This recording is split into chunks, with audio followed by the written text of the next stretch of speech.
اس بوڑھی عورت کا قصہ بھی آپ نہیں بھول سکتے جو گھر کا سامان باندھ کے اپنے دروازے پہ بیٹھی ہوئی تھی، اور اس نے سنا تھا مکے میں ایک جادوگر آیا ہے جسے ملتا ہے اس کا دین چھین لیتا ہے، کہیں ایسا نہ ہو کہ کہیں اس سے ملاقات ہو جائے اور وہ دین ہی میرا چھین لے، مجھے شہر چھوڑ دینا چاہیے۔ گھر کے تھڑے کے اوپر سامان باندھ کے بیٹھی ہے، حضور بھی گزرے، اس نے دیکھا تو کہا بھتیجے یہ سامان میرے سر پہ رکھ دے۔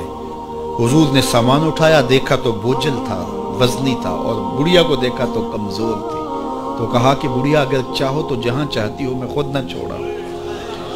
اس نے کہا اس سے بڑی مہربانی کیا ہوگی؟ حضور نے سامان اٹھایا ہوا ہے اور بڑھیا سے باتیں بھی کرتی جا رہی، تو بڑھیا کو کہا کیوں جا رہی ہے؟ اس نے کہا کہ سنا ہے یہاں ایک جادوگر ہے جو لوگوں کا دھرم لوٹ لیتا ہے، لوگوں کا دین لوٹ لیتا ہے۔ میں نے ساری زندگی بتوں سے وفا کی، میرے آباء و اجداد نے بتوں سے وفا کی ہے، میں چاہتی ہوں دین اجداد ہاتھ سے چھوٹ نہ جائے، آخر اس شہر میں رہتی ہوں کہیں مل نہ جائے۔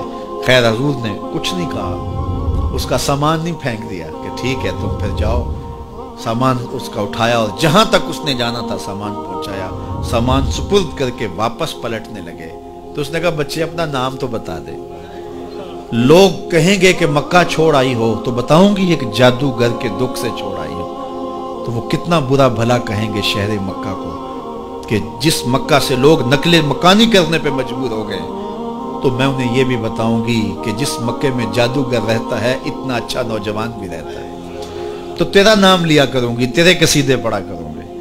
تو حضور علیہ السلام مسکرا پڑے، کہا بڑھیا جس جادوگر سے بھاگ کے آئی ہے وہ تیرے سامنے کھڑا ہے۔ اس نے کہا سچ سے آپ ہی محمد ہیں؟